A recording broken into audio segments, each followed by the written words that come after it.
প্রিয় খামারি ভাইরা আসসালামু আলাইকুম। আবারও আপনাদের সামনে একটি জিঙ্কের ভিডিও নিয়ে হাজির হলাম।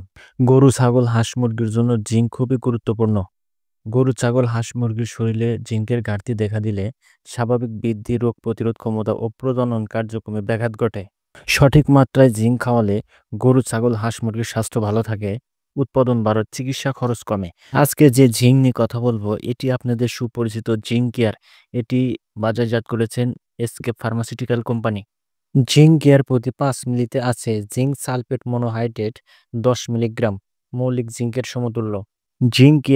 জিঙ্কের অভাবজনিত ক্ষেত্রে খাওয়াতে পারেন, সঠিক দৈহিক গঠন ও ওজন বৃদ্ধিতে খাওয়াতে পারেন, হাড়ের গঠন স্বাভাবিক ও মজবুত করতে খাওয়াতে পারেন, সঠিকভাবে পলক ও লোম গজাতে এবং সৌন্দর্য বৃদ্ধিতে খাওয়াতে পারেন, রোগ প্রতিরোধ ক্ষমতা ও খাদ্য রুচি বৃদ্ধিতে খাওয়াতে পারেন, প্রজনন ক্ষমতা, ডিমের উৎপাদন ও হ্যাচাবিলিটি বৃদ্ধিতে খাওয়াতে পারেন, খুর এবং বাত সুরক্ষিত রাখতে জিঙ্ক কেয়ার খাওয়াতে পারেন।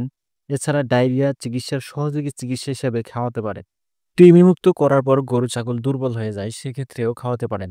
জিঙ্ক কেয়ার পোল্ট্রি মুরগির জন্য ২ থেকে ৩ মিলি প্রতি লিটার খাবার পানিতে প্রতিদিন খাওয়াতে হবে। গরু এবং মহিষের জন্য ৫০ থেকে ১০০ মিলি করে প্রতিদিন খাওয়াতে হবে। বাছুরের জন্য ২০ থেকে ৩০ মিলি করে প্রতিদিন খাওয়াতে হবে।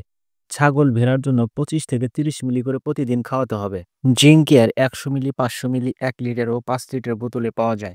এটি ব্যানানা ফ্লেভার সমৃদ্ধ, তাই অতি সহজেই গরু খেয়ে ফেলে। জিঙ্ক কেয়ার নিয়ে কোনো প্রশ্ন থাকলে কমেন্ট করুন, আমি চেষ্টা করব সঠিক পরামর্শ দেওয়ার। খামার মাস্টার ইউটিউব চ্যানেলে গবাদি পশুর স্বাস্থ্যসেবা নিয়ে নতুন নতুন তথ্যমূলক ভিডিও আপলোড করা হয়। যারা আমাদের চ্যানেলটি সাবস্ক্রাইব করেননি এখনই সাবস্ক্রাইব করুন, আর যারা সাবস্ক্রাইব করেছেন তাদেরকে অসংখ্য ধন্যবাদ। পরবর্তী ভিডিও গবাদি পশুর স্বাস্থ্যসেবার উপর কোন বিষয়ের উপর বা কোন প্রোডাক্ট নিয়ে দেখতে চান কমেন্ট করতে ভুলবেন না। সবাই ভালো থাকেন, সুস্থ থাকেন আর আপনার গবাদি পশুকে সুস্থ রাখেন। সবাইকে ধন্যবাদ।